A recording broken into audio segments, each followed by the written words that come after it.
todos, yo soy la estudiante de Medicina Veterinaria y Zootecnia Ana María Morales Cuevas del grupo 2203 y al día de hoy para los videos de anatomía vamos a abarcar sistema circulatorio y linfático. Vamos a comenzar con el sistema circulatorio.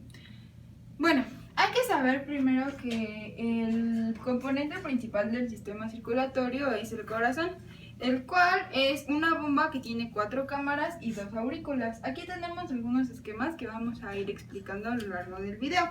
Es importante decir que está envuelto en una bolsa que es llamado el pericardio y que forma el ligamento externo-frénico pericárdico, que es el que sostiene al corazón y que evita que se mueva de su lugar.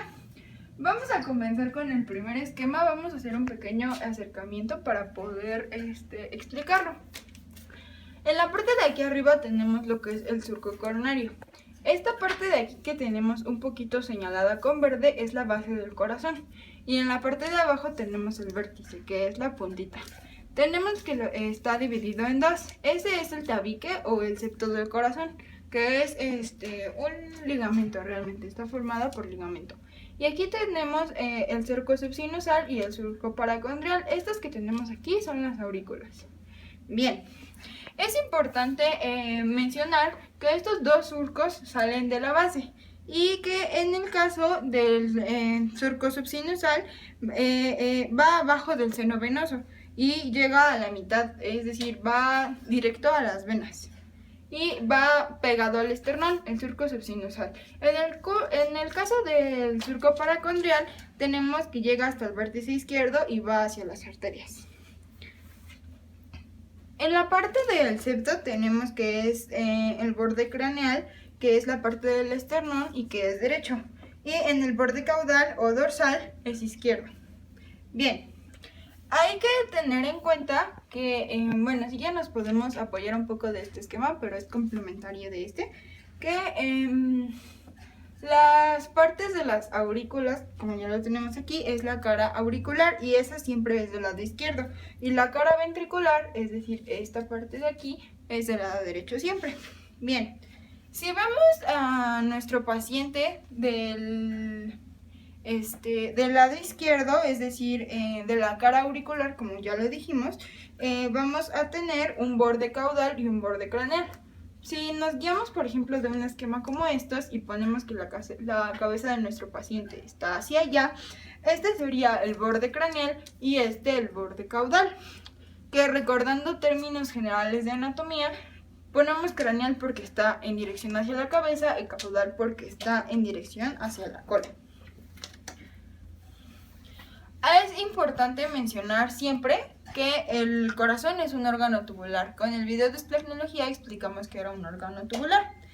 Así que vamos a explicar ahora este esquema. Bien, como pueden ver, aquí tenemos el septo que ya habíamos mencionado en el esquema anterior. Y en el septo vemos un foramen oval. Ese foramen oval se tiene que cerrar cuando salimos del cuerpo de la madre, es decir, cuando ya nacimos y cuando el paciente nace, este foramen se tiene que cerrar. En el caso de que este no se cierre, tenemos una patología de la cual se las voy a decir en un momento. Bien, como ya dijimos, el corazón es un órgano tubular, por lo tanto tiene varias capas. Vamos a empezar de adentro hacia afuera a mencionarlas. La que está con verde es el endocardio, que es la parte más profunda del corazón y es una mucosa. Después tenemos el miocardio, que está aquí señalado con azul. El miocardio es un músculo. Y por último tenemos al epicardio, que es el que está con rojo. Bien, aquí tenemos dividido derecho e izquierdo y tenemos las 4 válvulas que mencionábamos y están aquí. Y tenemos atrio derecho, atrio izquierdo, ventrículo derecho y ventrículo izquierdo. Muy bien. Por el momento ya acabamos con estos dos esquemas. Ahorita vamos a dar estos dos, pero vamos a dar otros datos.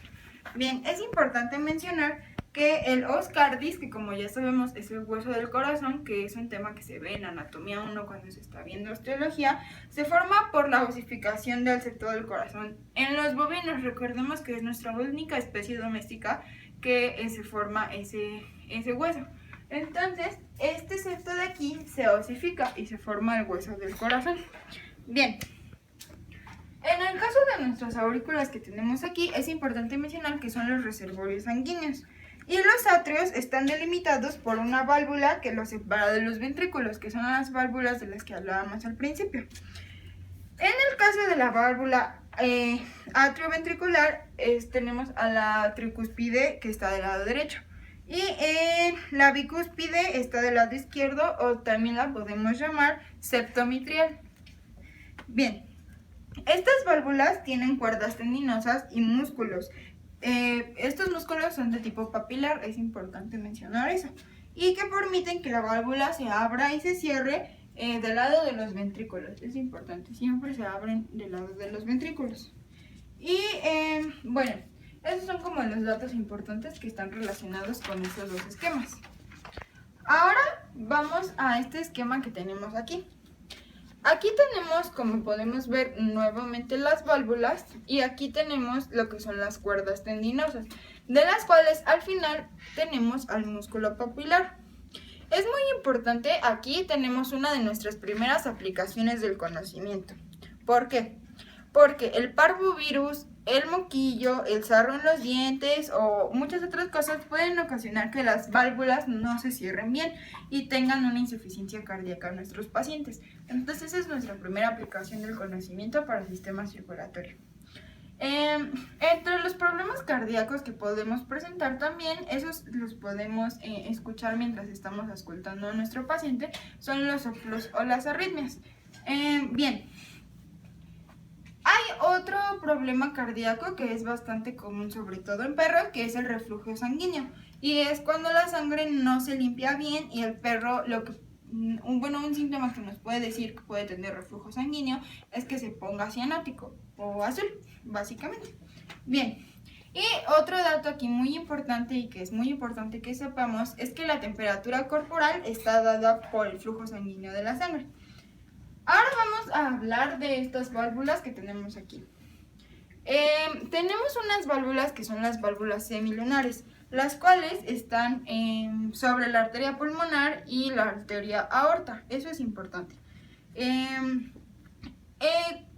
Recordando un poco lo de las patologías que hablábamos hace un momento, hay otra que es más común en humanos que en animales, pero que es importante mencionarla, que es la endocarditis bacteriana. Entonces es importante que la mencionemos también. Bien, es importante que estas válvulas semilunares de las cuales hablábamos, hay que decir que estas no tienen cuerdas tendinosas ni músculos papilares como las que ya habíamos hablado, y se mueven por el flujo sanguíneo. Y bueno, ahora vamos a hablar de lo que son las taberculas carnosas. Estos son reservorios sanguíneos que acumulan sangre, es realmente lo único que hacen. Bueno, aquí vamos a hacer una pequeña pausa. Bueno, continuando con el tema, vamos a mencionar lo que es la circulación menor o cardiopulmonar, que es de forma ascendente. Esta circulación básicamente lo que hace es oxigenar la sangre. Y es la circulación mayor o sistémica, que es descendente, que es la que le da la irrigación sanguínea al resto del cuerpo. Bien, vamos a explicar este esquema que tenemos aquí. Bien, aquí tenemos algunos de los principales vasos que parten del corazón. Empezando de este lado tenemos a la arteria aorta. Un poco más hacia arriba o hacia dorsal tenemos la vena pulmonar. Nuevamente desplazándonos hacia dorsal tenemos a la arteria pulmonar. Después hacia craneal la vena azygos. Y ahora haciendo un poco pero craneal caudalmente la vena cava, y aquí nuevamente aparece una de nuestras dos aurículas. Bien, es importante aquí hacer otra aplicación del conocimiento, que es lo que se conoce como corte cara de payaso, que básicamente es un corte quirúrgico que se aplica en operaciones cardíacas que se hace en la base del corazón. Hablemos ahora un poco de la inervación. Primero, la intrínseca. ¿A qué se refiere con intrínseca? Bueno, pues se refiere a que ocurre dentro del corazón. Es decir, es algo así como un marcapasos del corazón que está en el nodo sinoatrial y que está a nivel de la aurícula y el atrio. Este inicia el impulso nervioso. Bien, el nodo atrioventricular se encuentra entre el atrio y el ventrículo, es decir, entre estos espacios de aquí. Por otro lado, tenemos lo que son los fascículos atrioventriculares o lo que es conocido como el haz de His, que está a nivel del septo, que fue lo que explicamos ya en estos esquemas donde se encuentra el septo. Por otro lado, tenemos las bandas septomarginales y estas también son conocidas como las células de Purkinje. Ahora hablemos de lo que es la inervación extrínseca, que es la que está fuera del corazón. Y estas están dadas por el nervio vago, ya sea el simpático y el parasimpático, el nervio laríngeo recurrente y el nervio frénico. Ahora hablemos de que en las venas y en las arterias coronarias, estas van a salir del seno coronario de la arteria aorta, eso es importante mencionarlo. Aquí otra aplicación del conocimiento que podemos dar es que en estas arterias y venas coronarias puede haber grasa, que es la que puede provocar pequeños infartos en nuestros pacientes. Hablando de la irrigación, es importante decir que lo principal son las arterias coronarias y que la circulación entre arterias y venas tiene que ser funcional. Es decir, no puede haber errores en esta circulación. Bien. Cuando estamos auscultando a nuestro paciente o realizando nuestro examen físico general, es importante decir que del lado izquierdo de nuestro paciente vamos a escuchar 3 de las válvulas del corazón: la pulmonar, la aórtica y la mitral. Bien, en el tercer espacio intercostal podemos escuchar la válvula pulmonar, en el cuarto la aórtica y en el quinto la mitral. Bien. Es importante dar otra referencia anatómica para cuando estamos auscultando, y es decir que, por ejemplo, en el caso de la arteria aórtica se encuentra a nivel dorsal de la arteria costocondral. Y del lado derecho de nuestro paciente vamos a poder escuchar la última de nuestras válvulas, que es la tricúspide, y esta la podemos escuchar en el 13º espacio intercostal, que también está, en lugar de estar dorsal, como lo habíamos comentado con la aórtica a la arteria costocondral, esta se encuentra sobre esa arteria. Bien, a continuación en el video van a ver unos esquemas donde se puede ejemplificar el esquema completo de la circulación y la circulación fetal.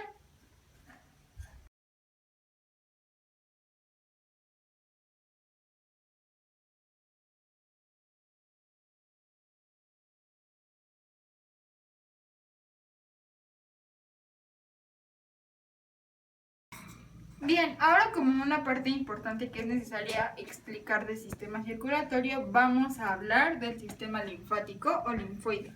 Primero con sus funciones.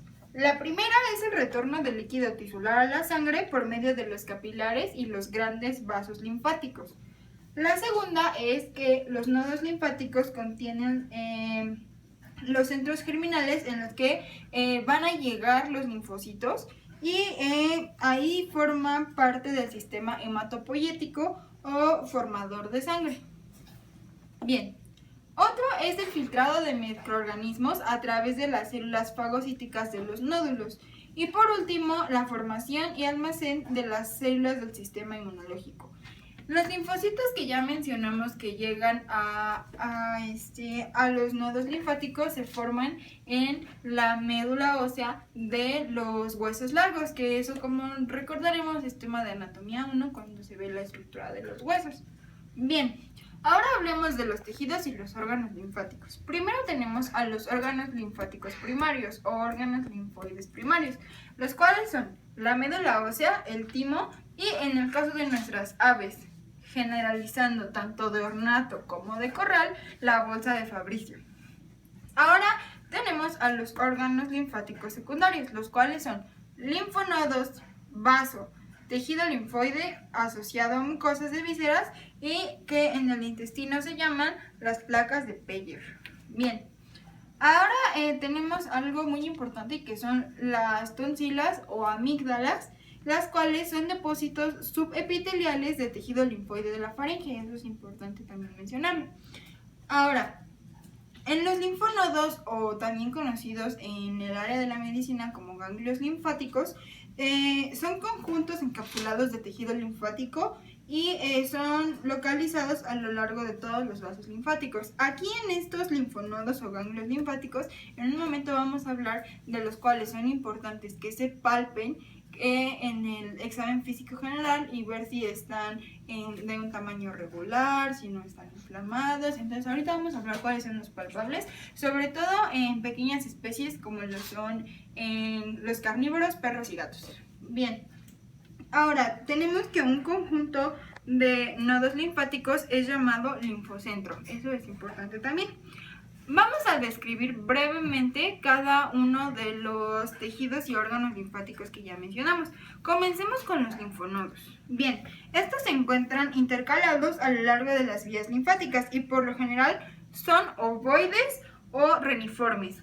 Recordar la forma es importante para cuando se haga la palpación de los mismos. Cada linfonodo tiene una cápsula de tejido que se llama seno subescapular. Eso es importante, de la cual se encuentra en varios vasos afluentes, es decir, en varios vasos llegan a esa cápsula. Y bueno, eso es lo más importante en cuanto a los linfonodos. Ahora hablamos de las regiones del tejido del linfonodo. Tenemos la cortical o la corteza. Aquí se encuentran los centros germinales o los linfonódulos donde se producen los linfocitos. Eso es importante. Luego tenemos la parte medular o la médula, que es donde se encuentran los cordones de donde se ramifican las células.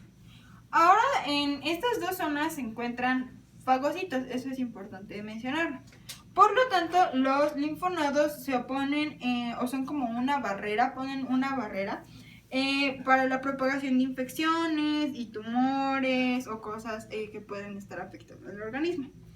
Es importante que cuando, por ejemplo, en la práctica clínica ya se retira un tumor, destruir partículas y microorganismos que son arrastrados por la linfa. Esto también lo hacen los linfonodos. Ahora hablemos de la linfa, el quilo y la cisterna.